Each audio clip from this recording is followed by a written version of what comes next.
Avui t'explicaré un conte que està darrere meu.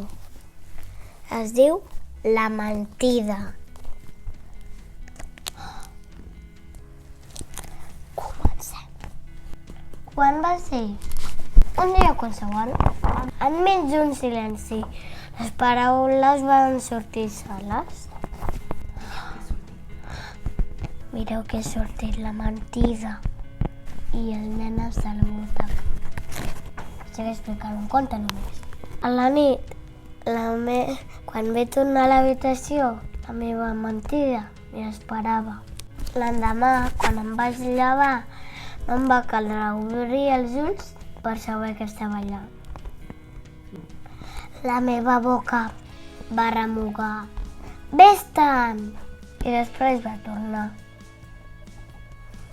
Evitava mirar-la, però seguia allà de totes maneres. També allà, allà, allà, allà, allà, allà, allà. Per tot arreu. Sempre allà.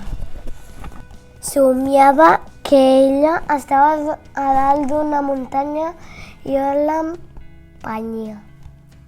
Jo no sabia què fer ni què pensar. Et torna a creure algú després d'una mentida? Sí. Et torna a estimar algú després d'una mentida? Però com dir la veritat? Això és el que ha passat. No passa res, home. Perquè si la veritat ja està, és dir la veritat. Has de dir la veritat i què passa? Que ara t'estimen. Amb els ulls oberts com taronges, el pare i la mare m'han preguntat què passa? Ve a agafar una agulla i la ve petar. Pum! I ara està feliç. Perquè ara ja ha dit la veritat. I s'ha tret tots els punts a sobre. I vet aquí un gos i vet aquí un gat.